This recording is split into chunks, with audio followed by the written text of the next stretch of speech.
हरियाणा में 11 लाख परिवारों को सुनिश्चित करवाया गया। यह भी कहना उचित होगा कि महिलाओं के सम्मान में एक तरफ इस पुण्य धरा पर राष्ट्रीय कार्यक्रम बेटी बचाओ बेटी पढ़ाओ का आगाज हुआ और दूसरी ओर स्वच्छ भारत योजना के अंतर्गत पारिवारिक और शैक्षणिक संस्थानों में महिलाओं के सम्मान में टॉयलेट्स बनाने की व्यवस्था में मोदी सरकार से 5,000 करोड़ की व्यवस्था हरियाणा के गरीब परिवारों को, महिलाओं को मुहैया कराई गई। हर परिवार के पास अपना एक घर हो, यह प्रधानमंत्री जी का संकल्प और सपना है। इसके चलते हरियाणा प्रदेश में 1,15,000 परिवारों को प्रधानमंत्री आवास योजना के तहत अपना घर मिला। ये भारतीय जनता पार्टी के कार्यकर्ताओं के लिए गौरव का विषय है।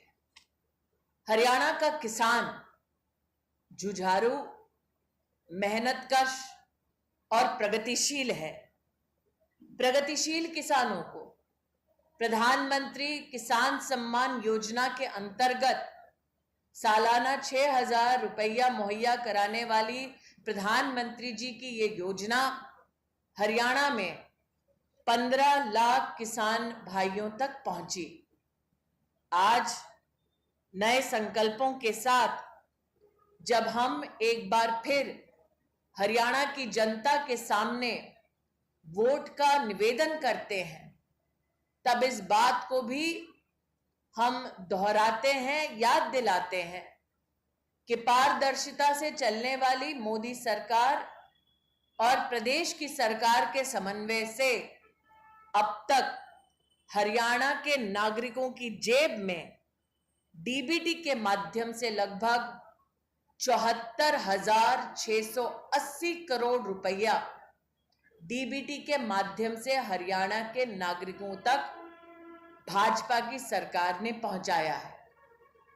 हमारे संकल्प महिला के सम्मान में लाडो लक्ष्मी योजना के अंतर्गत हम हर महीने 2,100 रुपए बहनों को मुहैया कराएंगे।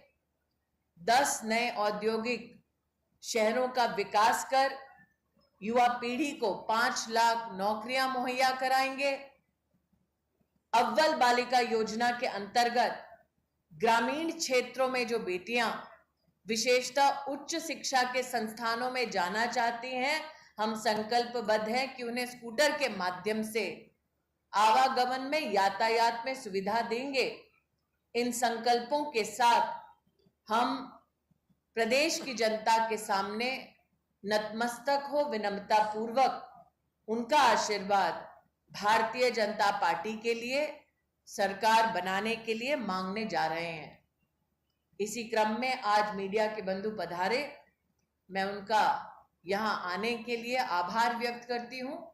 और अब आप में से किसी भी मीडिया के मित्र का अगर कोई सवाल हो तो मैं आग्रह करूंगी कि आप एक एक सम्मानित मीडिया कर्मी का परिचय देते हुए अगर मुझे बतलाएं कौन किस चैनल से है या न्यूज ऑर्गेनाइजेशन से है, तो चर्चा करने में सुविधा होगी। आप एक एक करके शुरू करना चाहें।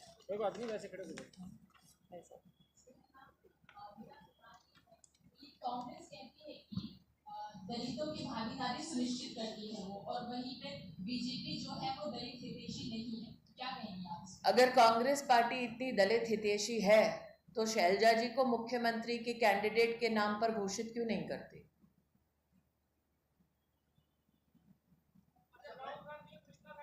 जी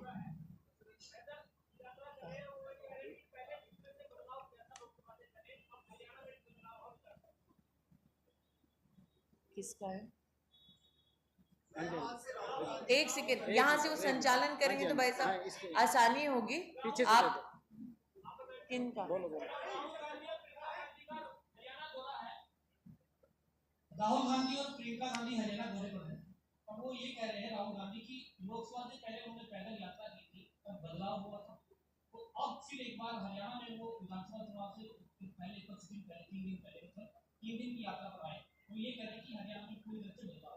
उनकी यात्रा का परिणाम ये हुआ था कि लोकसभा चुनाव के बाद वो विपक्ष में बैठे हैं और यही हरियाणा में होगा।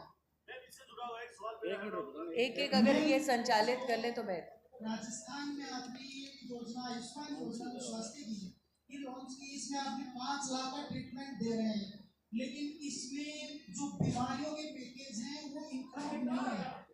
भाई साहब, हरियाणा से कोई सवाल पूछना हो पहले हरियाणा के संदर्भ में। आपने करी है ये तो कांग्रेस ये करी है, हम 25 लाख का ट्रीटमेंट दे रहे हैं, आप 5 लाख का दे रहे हो, उसमें भी आप कटौती। कांग्रेस की जहां जहां सत्ता है वहां ऐसी कोई व्यवस्था कांग्रेस ने दी नहीं है।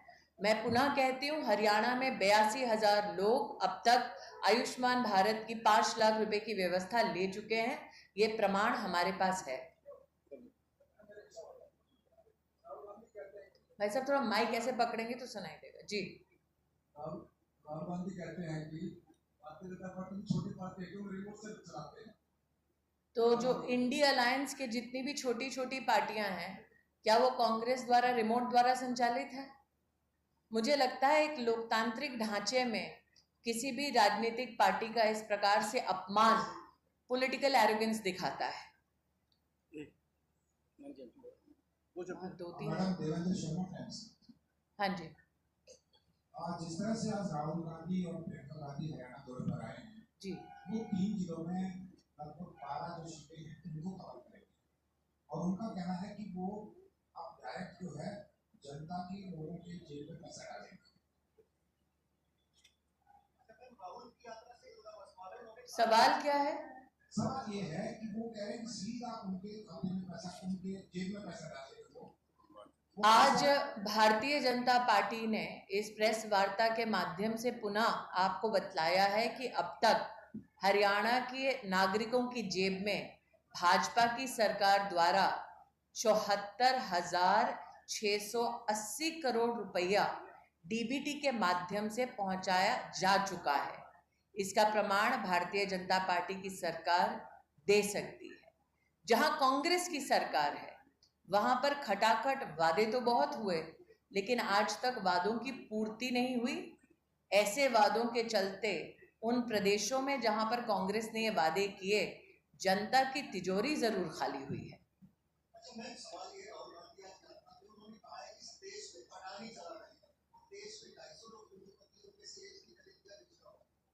देखिए, मैं तो इतना कहूंगी, मैंने संसद में भी इस विषय को प्रमाणित किया था कि अगर हरियाणा में कोई व्यक्ति दिखाई दिया है उनके साथ तो वो स्वयं रॉबर्ट जी हैं।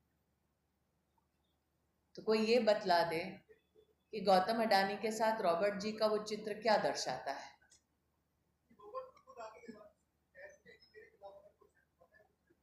मैं जवाब दे चुकी हूँ अपना कि अगर इतने ही वो करप्ट होते तो गांधी परिवार के ही सदस्य उनके साथ क्यों घूम रहे होते। अच्छा मैडम, चुनाव प्रचार पूरे चरण। कोई और एक पूछ लें भाई साहब, रिपोर्टर। हाँ जी। कांग्रेस हरियाणा के लिए 2 लाख रोजगार की बात है। उसके साथ एक और सवाल है कि उनके राष्ट्रीय अध्यक्ष मल्लिकार्जुन खड़गे जिस तरह से प्रधानमंत्री को लेकर कहते हैं कि वो जब तक सत्ता से नहीं आएगा तब तक नहीं होगा। मुझे कांग्रेस के किसी भी नेता से संस्कारों की अपेक्षा नहीं है। जहां तक नरेंद्र मोदी का सवाल है, कांग्रेस दलित विरोधी है, इसका प्रमाण तो हरियाणा की जनता ने देख लिया। ओबीसी विरोधी है, ये इस बात से भी दर्शाया जा सकता है कि एक ओबीसी समाज का गरीब व्यक्ति जब देश का प्रधानमंत्री बनता है तो वो एक कॉन्स्टिट्यूशनल इंस्टीट्यूशन का प्रतीक बनता है। तो संविधान के खिलाफ, ओबीसी समाज के खिलाफ और संस्कार विहीन कांग्रेस की इस प्रकार की टिप्पणी आपको आश्चर्यचकित नहीं करनी चाहिए।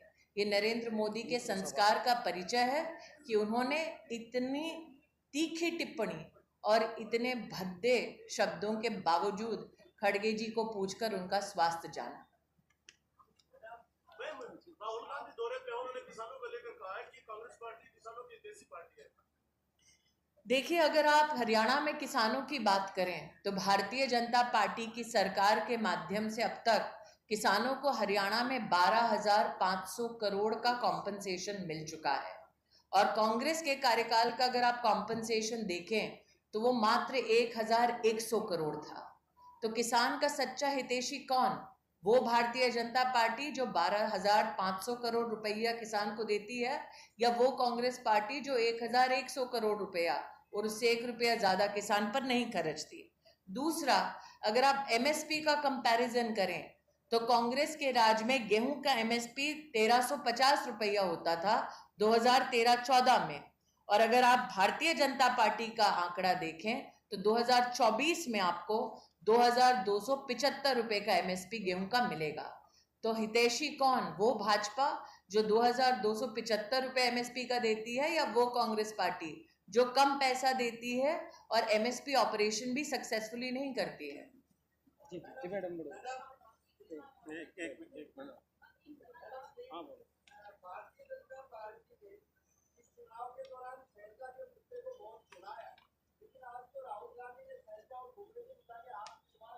हाथ मिले हैं, दिल मिले हैं क्या? और वो मिलाप क्या जो मजबूरी में हो?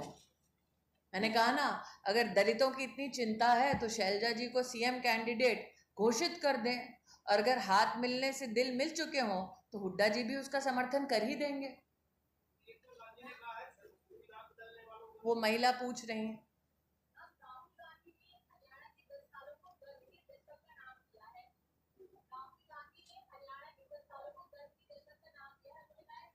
देखिए, ये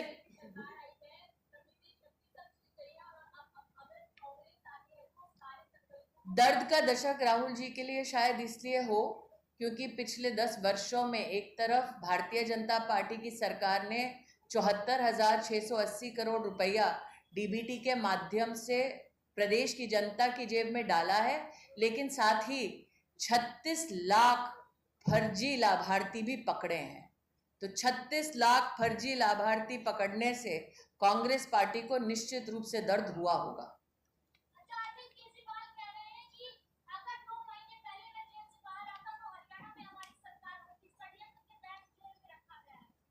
जी, नेक्स्ट क्वेश्चन।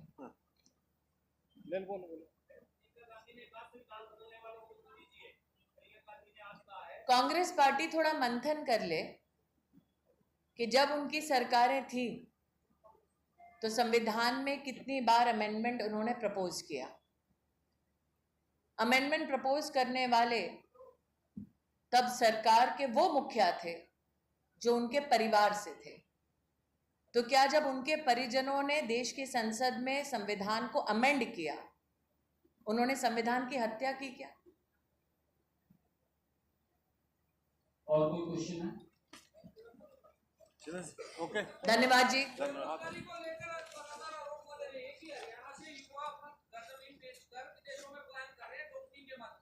एक 1,40,000 से ज्यादा सरकारी नौकरियों को देना, ये प्रमाणित भाजपा की सरकार कर चुकी है।